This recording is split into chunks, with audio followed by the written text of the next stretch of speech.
ბათუმის საკრებულოს თავმჯდომარე გადააყენეს გიორგი კირთაძისთვის უფლებამოსილების შეწყვეტას სხდომაზე დამსწრე 15 დეპუტატიდან მხარი 14-მა დაუჭირა.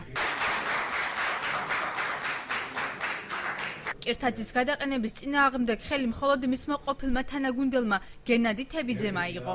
მე ბატონ გიორგის ვიცნობ ძალიან დიდი ხანია, ვიცი არის კეთილსინდისიერი, კარგი ქართველი. მე არ დაუჭირე უბრალოდ როგორც პიროვნებას გიორგი კირთაძის გადაყენებას, თუმცა მოსაზრება ახალი სიახლე, ახალი რეალობიდან გამომდინარე, ყველამ ჩემმა კოლეგებმა მიიღო შესაბამისი გადაწყვეტილება. თავად გიორგი კირთაძე საკრებულოს ხდომას არ დასწრებია კრების დასრულების შემდეგ გაკეთებული განცხადებიდან ჩანს, რომ იგი კუთვნილი კაბინეტის დაცლას მხოლოდ და მხოლოდ სასამართლო გადაწყვეტილების შემთხვევაში გეგმავს. საკრებულოს თავმჯდომარე არის გადაყენებული, მე ვთვლი, რომ არასწორად, მე რა თქმა უნდა ამას გავასაჩივრებ სასამართლოში და ავემორჩილებ სასამართლოს გადაწყვეტილებას და ნებისმიერ შემთხვევაში გაუქმდება ეს გადაწყვეტილება თუ არ გაუქმდება, რა თქმა უნდა გავაგრძელებ აქტიურ მუშაობას თვითმმართველი ქალაქ ბათუმის საკრებულოში.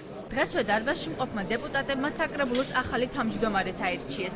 ირაკლი ჩავლეიშვილს ნდობას ხდომაზე დამსწრე დეპუტატთა აბსოლუტურმა უმრავლესობამ გამოუცხადა.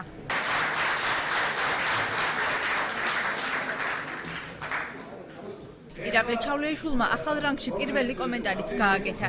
იგი მოსახლეობას გადაწყვეტილებების მიღებისას მათი აზრის მაქსიმალურად გათვალისწინებას დაჰპირდა.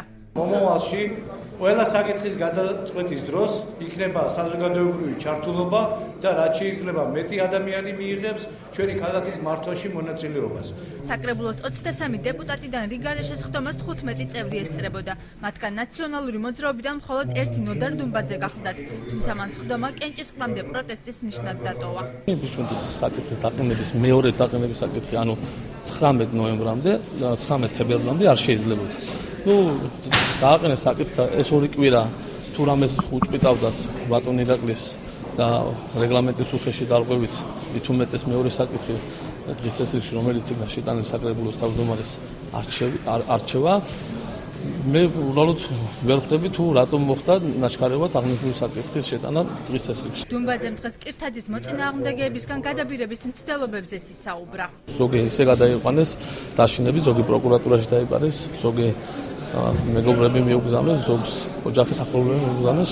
ჩემთანაც იყო ძალიან ბევრი ნაცნობი და ახლობელი მოსული იმასთან დაკავშირებით, თურმე თვალი უნდა გამესწორებია ახალ რეალობას, რომელიც დღეს არის საქართველოში, მაგრამ მე ყოველთვის მაქვს ჩემი პასუხი, რომ ახალი რეალობა არის საქართველოს პარლამენტში. სპეციალურად ჩატარებულ რიგარეშეს ხდომას დღეს გიორგი კირთაძის მოადგილე ვაჟა ვერულიძე უძღვებოდა. ორივე მხარეს გულშემატკივრები შენობის გარეთ აცელოდებოდნენ.